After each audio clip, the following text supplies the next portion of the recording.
کہ اگر ہیں تو اس کا مرکزی کردار جو ہے جس کا نام عمران خان ہے،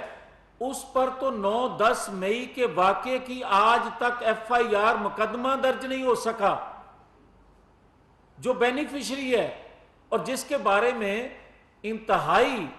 ذمہ داران نے بیانات بھی دیے کہ ایک جماعت جو ہے وہ اقتدار کے لیے 9-10 مئی کا واقعہ کرتی ہے، میں تو یہ سمجھتا ہوں کہ انتہائی ذمہ داری سے یہ بات کہی گئی، اور جب یہ بات کہی جا رہی ہے تو آج تک 1.5 ماہ ہونے کو ہے، اس مرکزی کردار کے خلاف مقدمہ درج کیوں نہیں ہوا؟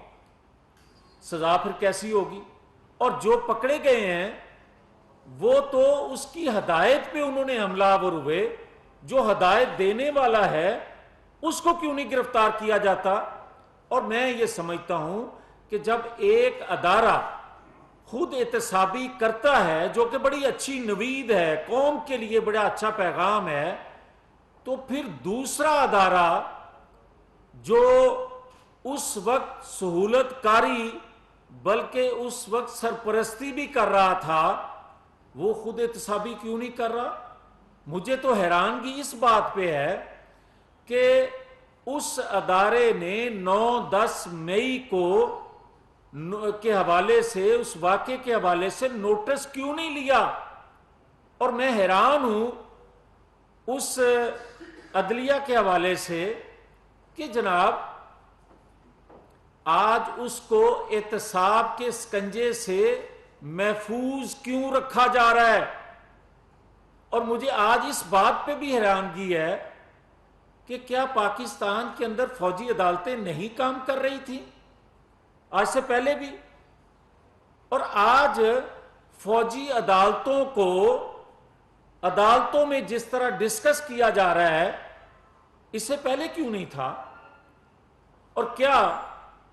70-75 سالوں میں 9-10 مئی والا واقعہ خدا نہ خواستہ پہلے پیش آیا ہے؟ نہیں آیا، مگر فوجی عدالتیں اس وقت بھی تھیں۔ اور 9-10 مئی کا واقعہ ایک ایسا واقعہ ہے جس نے پاکستان کو اس قدر نقصان دیا کہ اس کی چولہے ہلا کے رکھ دی، دنیا میں ہم منہ دکھانے کے قابل نہیں رہ گئے۔ مگر آج بھی ان پالیسی، ان منصوبہ بندی کرنے والوں کو کیوں بچایا جا رہا ہے؟ اور جو عدالتی رویے، اور میں بڑی معذرت سے، بڑے ادب سے یہ گزارش کرنے لگا ہوں کہ پہلے تو بات ہوتی تھی کہ پی ٹی آئی کی حمایت ہو رہی ہے یا پی ٹی آئی کے ہم خیال،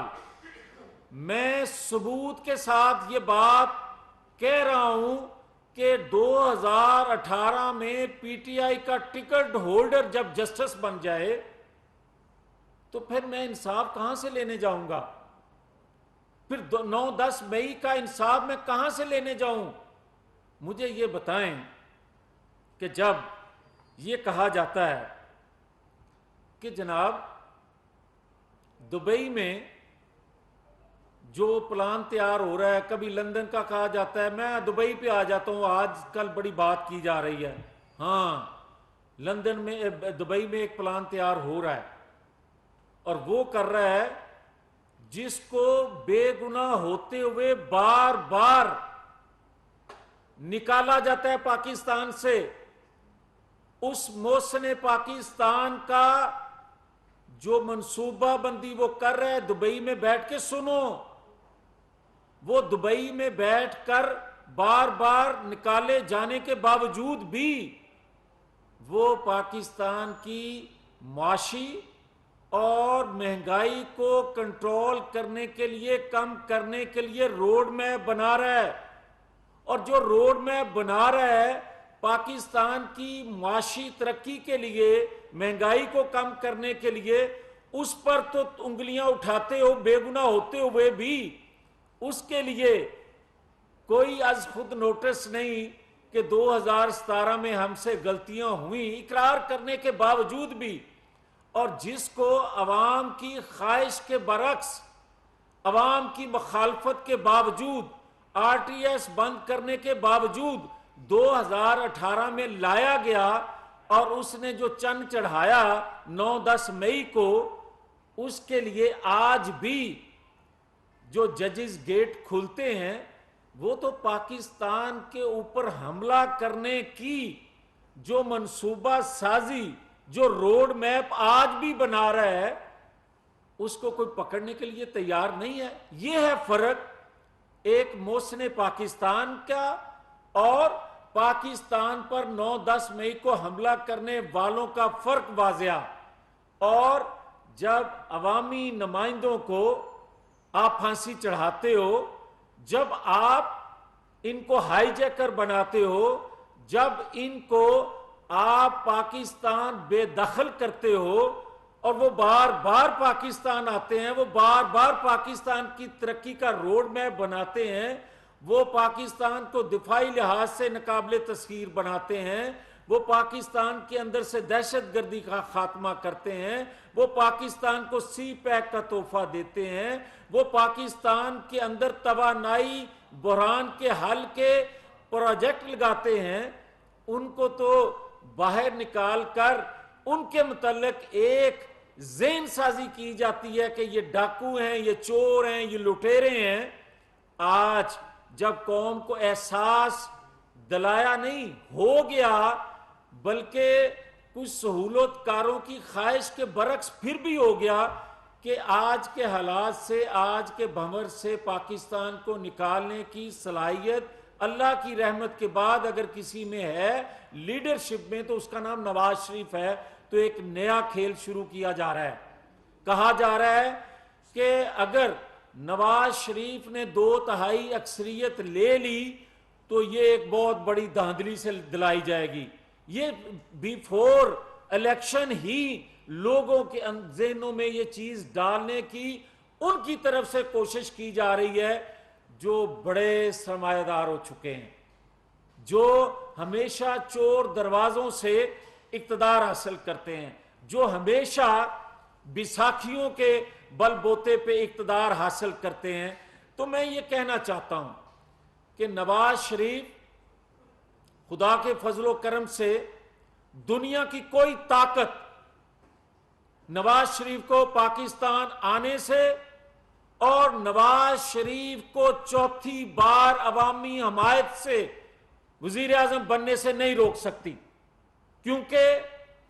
لوگوں نے طے کر لیا ہے، تہیہ کر لیا ہے کہ ہم پیٹرول بم تو نہیں چلائیں گے،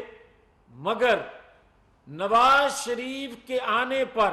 مسلم لیگ نہیں، خالی مسلم لیگ نہیں، پاکستان کے 23 کروڑ عوام، ہر جماعت کا سیاسی ریجنل کارکن جو ہے وہ کہتا ہے کہ ووٹ کو عزت دو کا نعرہ لگانے والے اور ووٹ کو عزت دو کے لیے اپنا اقتدار کھونے والے، ووٹ کو عزت دلانے کے لیے اپنی بیٹی کو قید خانے ڈالنے والے، ووٹ کو عزت دلانے کے لیے طاقتور لوگوں کے سامنے سینہ تان کے کھڑے ہونے والے، اور ووٹ کو عزت دلانے کی یقین دہانی کروانے والے نواز شریف کا ایسا استقبال پاکستان آنے پر کریں گے کہ دنیا کو پتہ چل جائے۔ اور وہ لوگ جو آج سے یہ باتیں کر رہے ہیں کہ جناب نواز شریف اگر چوتھی دفعہ 2/3 اکثریت سے وزیر اعظم بنے گا تو اس کو بنایا جائے گا، اس کو یہ 2/3 اکثریت دلائی جائے گی، ان کے منہ بند ہو جائیں گے جب نواز شریف کا استقبال دیکھیں گے پاکستان آنے پر۔ تو میں یہ کہنا چاہتا ہوں آخر میں کہ خدا کے لیے اگر آپ 9-10 مئی کے مرکزی کرداروں کو بے نقاب نہیں کریں گے، 9-10 مئی کے مرکزی کردار کو گرفتار نہیں کریں گے، 9-10 مئی کے مرکزی کردار پر مقدمہ درج نہیں کریں گے، 9-10 مئی کا منصوبہ سازی کا، تو پھر خدا نہ خواستہ پاکستان پر دوبارہ ایسا واقعہ پیش آ سکتا ہے، ایسا حملہ دوبارہ ہو سکتا ہے۔ اور جو لوگ یہ کہتے تھے اور کہتے ہیں کہ آئی ایم ایف سے معاہدہ ہونے پر موجودہ حکومت جو ہے وہ بھنگڑے ڈال رہی ہے معاہدہ ہونے پہ نہیں، اس بات پہ ڈال رہی ہے کہ اگر آپ کو دیکھتے، شوکت ترین کی پالیسی کو دیکھتے، دو صوبوں میں اس وقت کی جو حکومت کے وزیر خزانہ تھے ان کے خطوط کو دیکھتے جو آئی ایم ایف کو لکھے جا رہے تھے، جو منصوبہ بندی تھی کہ آئی ایم ایف سے معاہدہ نہ ہو اور پاکستان معاشی طور پہ، اندرونی طور پہ مزید کمزور ہو جائے اور ہم کوئی نئی شکل میں 9-10 مئی کا واقعہ پھر سے دہرائیں، ان کے عزائم خاک میں ملنے کی وجہ سے بھنگڑے ڈال رہے ہیں کہ پاکستان ان سے پھر بچ گیا ایک دفعہ۔ اس لیے میں یہ کہتا ہوں کہ اگر آج کے جو احتساب کے ادارے ہیں، آج کے جو عدل کے ادارے ہیں، اگر ان کا ترازو ایک جیسا نظر پلڑے نہیں آئیں گے تو پھر مجھے یہ کوئی بتائے کہ پاکستان کو کس طرح محفوظ کیا جا سکتا ہے ان سازشوں سے، ان کو کیسے سزا دی جا سکتی ہے 9-10 مئی کے منصوبہ سازوں کو، یا 2017 کے وہ لوگ جو اس کو لے کر آئے، جنہوں نے 9-10 مئی تک اس کو پہنچایا اور یہ طاقتور بن کے پاکستان پر حملہ آور ہوا، مجھے یہ بتائیں کہ کون سا پھر ایسا ادارہ ہے جہاں پاکستان اپنا مقدمہ لے کر جائے؟ تو پھر بات یہ ہے کہ اگر آج بھی پورا سچ نہ بولا گیا، ریاست نے پورا اختیار، پوری طاقت، پورے قانون کو استعمال نہ کیا، تو اگلی منصوبہ بندی یہ جو کر رہا ہے اس کے بھیانک نتائج نکل سکتے ہیں۔ تو انشاءاللہ نواز شریف، ہم وقت پہ الیکشن کے خواہش مند ہیں اور انشاءاللہ وقت پہ الیکشن ہوں گے، نواز شریف قیادت کریں گے، نواز شریف الیکشن لڑیں گے، نواز شریف کی قیادت میں مسلم لیگ کو پاکستانی قوم 2/3 اکثریت، اور یہ 97 میں بھی اور 2013 میں بھی پاکستان مسلم لیگ کو پاکستانی عوام 2/3 اکثریت دلا چکی ہے، اور 2018 میں نواز شریف کو سزا دلوانے کے باوجود، نواز شریف کو جیل میں رکھنے کے باوجود بھی پنجاب میں اکثریت پنجاب کے عوام مسلم لیگ کو دے چکے ہیں۔ آج حالات تو بالکل مختلف ہیں۔ بہت شکریہ۔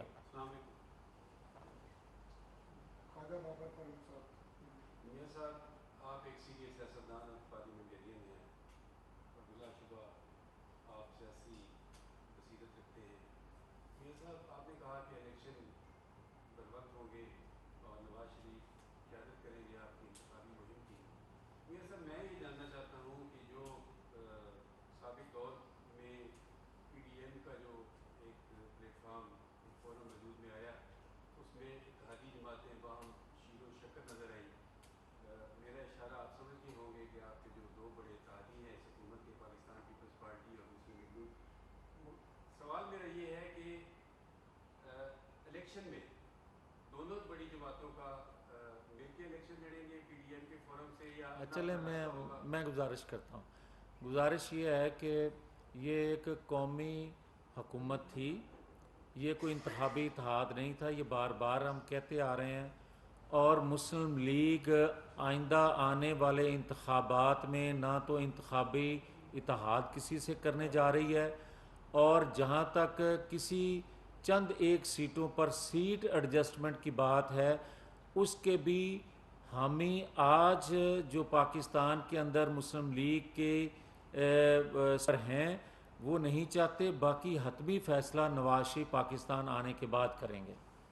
سر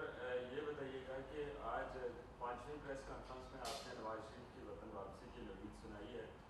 کوئی حتمی تاریخ کیوں نہیں دے رہے؟ دوسرا سوال یہ ہے کہ آپ نے کہا کہ نواز شریف طاقتور حلقوں کے سامنے سینہ سفر ہو کے کھڑا ہو جائے۔ نواز شریف صاحب اگر وہاں پہ کھڑے ہو سکتے تو پاکستان سے کیوں گئے اور اتنا لمبا عرصہ وہ باہر انہوں نے کیوں کیا؟ آپ کے جذبات کی مجھے قدر ہے، مگر آپ کی خدمت میں یہ عرض کرنا چاہتا ہوں کہ اگر 9-10 مئی کے ملزموں کو کٹہرے میں نہ کیا جا سکے، ریاست کو انصاف نہ مل سکے اپنے پر حملہ ہونے کے باوجود بھی،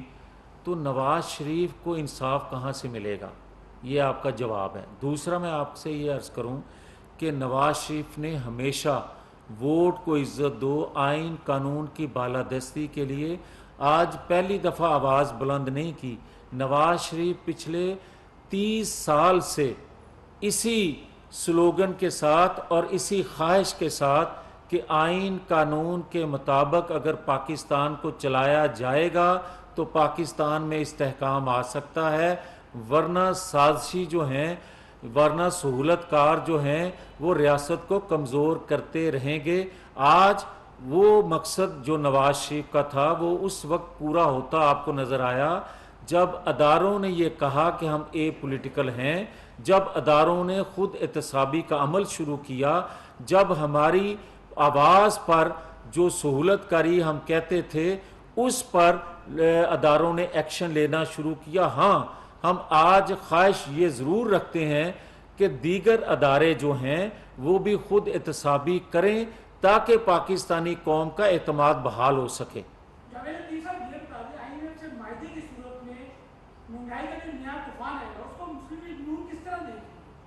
دیکھیں، اگر 2017 میں یہی سوال آپ کرتے جب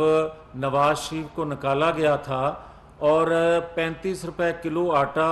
آج جو ہے وہ 150 روپے کے قریب پہنچ گیا، اس وقت 150 روپے کلو گھی تھا، آج 650 کو چھو رہا ہے، تو یہ سوال اس وقت کرنے بنتے تھے۔ آج بھی آپ کا سوال ویلڈ ہے کہ اگر اس وقت ترقی کرتے پاکستان کو بریک نہ کیا جاتا، نواز شریف کو نکالا نہ جاتا تو 650 روپے کلو گھی لینے پہ میں مجبور نہ ہوتا۔ میں یہ سمجھتا ہوں کہ دبئی میں جو نواز شریف بیٹھ کے معاشی اور پاکستان کے اندر مہنگائی کم کرنے کا روڈ میپ جو بنا رہا ہے وہ سازشیوں کو آج بھی تکلیف ہے، 2017 والے سازشیوں کو۔ تو اس لیے یہ وہ بات کرتے ہیں کہ نواز شریف کیوں پاکستان سے باہر رہے، نواز شریف کیوں پاکستان آ رہے ہیں، نواز شریف دبئی میں کیا کر رہے ہیں، لندن میں کیوں بیٹھے ہیں، یہ سوال ان کے لیے ہیں۔ اچھا سر، آپ نے 9 مئی کے واقعات کا ذمہ دار ٹھہرایا چیئرمین پی ٹی آئی کو، اور آپ نے کہا کہ ان پہ مقدمہ درج نہیں کیا گیا، 1.5 ماہ ہو گیا ہے، تو گورنمنٹ آپ کی ہے تو مقدمہ کون درج کرے گا، کون ان کے خلاف کارروائی کرے گا؟ آپ کس کی طرف اشارہ کریں، کس کو کہہ رہے ہیں مقدمہ درج کریں؟ دیکھیں بی بی، بات یہ ہے کہ بدقسمتی ہے کہ ہمیشہ جب حکومت کوئی آتی ہے تو وہ حکومت انتقامی کارروائیوں کے لیے، اپنے مخالفین کو دبانے کے لیے حکومتی اثر و رسوخ استعمال کرتی ہیں، مگر آج یہ اچھا شگون ہے کہ موجودہ حکومت جو ہے وہ اپنے مخالفین کے لیے طاقت کا، اختیارات کا استعمال نہیں کر رہی، بلکہ اداروں کو، جو آزاد ادارے ہیں جن کو یہ اختیار حاصل ہے قانون کے مطابق کہ کوئی ایسا عمل جو ریاست کے خلاف ہو، کوئی ایسا عمل جو قانون